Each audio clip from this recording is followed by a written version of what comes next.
पहले ही बार में अगर आईवीएफ सक्सेसफुल हो जाए तो कितना अच्छा लगता है उस कपल को, और उससे भी कई गुना ज़्यादा अच्छा लगता है मुझे एज अ आईवीएफ स्पेशलिस्ट।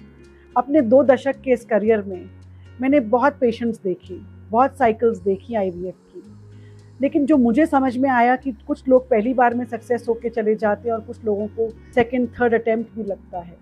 तो क्या फ़र्क था इन दोनों पेशेंट्स में या इन दोनों ग्रुप्स में, मैं आज वो एक्सपीरियंस आपके साथ शेयर करना चाहूँगी कि पहली बार में आईवीएफ सक्सेसफुल किन लोगों का हुआ, मैंने क्या कॉमन चीज़ें उन लोगों में देखी जो कि उन लोगों में नहीं थी जो सेकंड और थर्ड टाइम तक लगते रहे। नमस्कार, मैं doctor Jyoti Bali, director baby soon fertility and IVF centre, central Delhi में करोल बाग में कार्यरत हूँ। बात करते हैं कि आप भी चाहते हैं और मैं भी चाहती हूँ कि आपका आईवीएफ साइकिल पहली बार में ही सक्सेसफुल हो जाए, लेकिन अक्सर ऐसा होता नहीं है क्योंकि 50 to 60% ही रिजल्ट है। मैंने अभी कुछ पिछले वीडियो में कहा था कि हम बेस्ट नहीं हैं जो 80% क्लेम करते हैं, हम सेकंड बेस्ट हैं क्योंकि हम ऑनेस्टली बताते हैं कि रिज़ल्ट इतना ही होता है आईवीएफ में।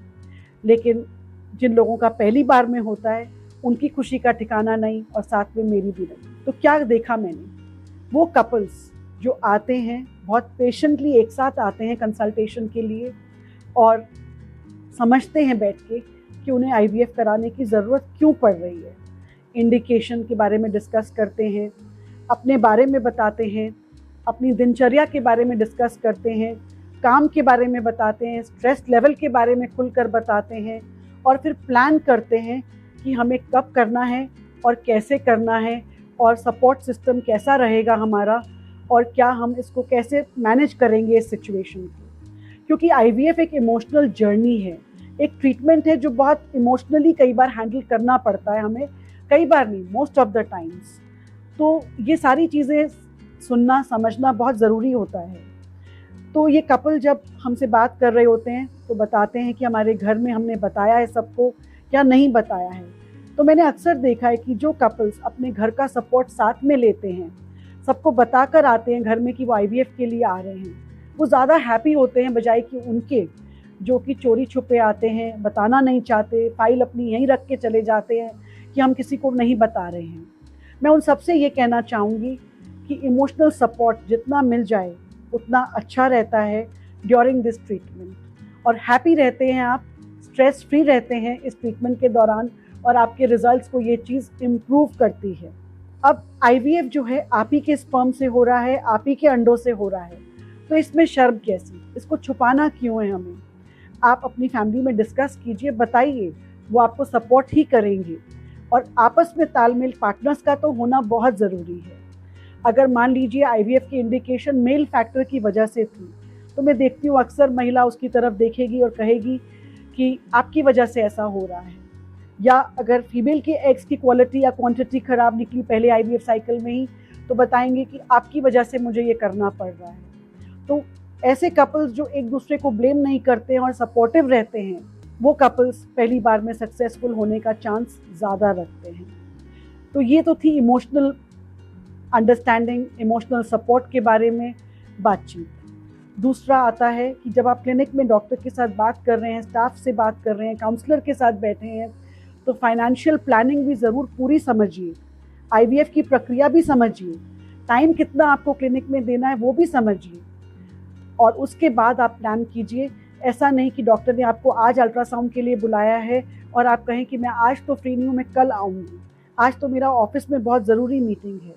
तो नहीं, आईवीएफ साइकिल के दौरान प्लानिंग जो होती है, उन 12 दिनों की इंजेक्शंस के दौरान आप एक भी अपॉइंटमेंट टाइम मिस नहीं कर सकते हैं। तो जिन कपल्स ने इस चीज़ को फॉलो किया, प्रोटोकॉल्स को टाइम पे फॉलो किया, सारी चीज़ों को फॉलो किया, अपॉइंटमेंट्स को, एडवाइस को, वो ज़्यादा सक्सेसफुल रहते हैं। अब तीसरी बात, और हमें क्या करना चाहिए सक्सेसफुल होने के लिए, डाइट पे ध्यान देना चाहिए, अपने आइडियल बॉडी वेट पे ध्यान देना चाहिए, मेडिटेशन पे ध्यान देना चाहिए, स्ट्रेस लेवल्स को कम रखने के लिए योगा करें, मेडिटेशन करें। कॉर्टिसोल लेवल्स बढ़ते हैं तो हार्मोन्स हेवाए जाते हैं। तो जिन लोगों ने इसको समझ के, रिलैक्स्ड रह के, अपने आप को टाइम देकर, मी टाइम निकाल के, अपने आप को इमोशनली स्ट्रॉन्ग करके करवाया है, डेफिनेटली उनके चांसेस ऑफ सक्सेस भी बेहतर पाए गए हैं, बजाय कि उन पेशेंट्स के जो बहुत स्ट्रेस में आते हैं, बॉडी वेट नहीं मैनेज करेंगे, टाइम मैनेजमेंट नहीं है, अंडरस्टैंडिंग जल्दबाजी में करा, आधी अधूरी थी, तो वो रिलैक्स भी नहीं रह पाते हैं, वो हमेशा स्ट्रेस में आते हैं। तो ये दो ग्रुप्स जब मैं देखती हूँ तो डेफिनेटली इस ग्रुप में रिजल्ट पहली बार में ज़्यादा मिलता है हमें। Emotional support from the partner is very very important. आप एक दूसरे को ब्लेम नहीं करेंगे, एक दूसरे का सपोर्ट सिस्टम बनेंगे, क्योंकि ज़िंदगी में ये तो एक सिचुएशन है जिसको आपको इकट्ठे पार करना है। आप एक दूसरे का पॉइंट नहीं पकड़ सकते कि इनफर्टिलिटी किसकी वजह से है, मेल फैक्टर है या फीमेल फैक्टर है। आप दोनों को बच्चा चाहिए, और जिसके साथ प्रॉब्लम है वो उसके बस में नहीं है, वो उसकी गलती किसी की भी नहीं है इसमें। तो अगर आप चाहते हैं कि एक बेबी सून जल्दी आपकी उसमें आए, आपके दोबारा से करेंगे, अगर आप चाहते हैं कि एक बेबी सून आपके घर में जल्दी से आए, तो आप इन चीज़ों का ख्याल रखेंगे, एक दूसरे का सपोर्ट बनेंगे। अब बात करते हैं कुछ हैबिट्स के बारे में। स्मोकिंग एंड अल्कोहल बंद कर दीजिए, और टाइम लगता है आपके गेमीट्स की क्वालिटी को अच्छा होने के लिए। सप्लीमेंट्स का सेवन अपने डॉक्टर की एडवाइस पे ज़रूर कीजिए, जो आपकी एग क्वालिटी और स्पर्म क्वालिटी को बेहतर बनाएंगे।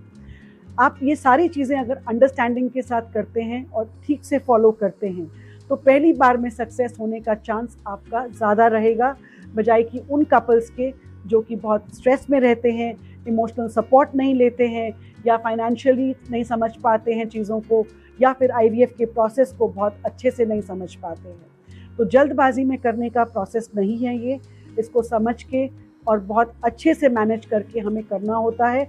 ये एक इमोशनल ट्रीटमेंट है, जर्नी है, और साइंटिफिक इन्फॉर्मेशन लीजिए मेरे जैसे कुछ अच्छे डॉक्टर्स के साथ। कुछ ऐसे डॉक्टर्स के चैनल्स फॉलो कीजिए जैसे कि हमारा है, जो आपको करेक्ट इन्फॉर्मेशन देते हैं, ना कि फॉल्स इन्फॉर्मेशन या फिर फॉल्स होप या फिर क्लेम्स ऑफ 80% रिजल्ट। IVF में 80% रिजल्ट विश्व में कहीं भी नहीं है। मैक्सिमम रिजल्ट पर एम्ब्रियो ट्रांसफ़र 50 to 60% ही होता है। तो अच्छे एम्ब्रियोज अगर बनेंगे तो एक ही IVF साइकिल से आप प्रेग्नेंट हो सकते हैं।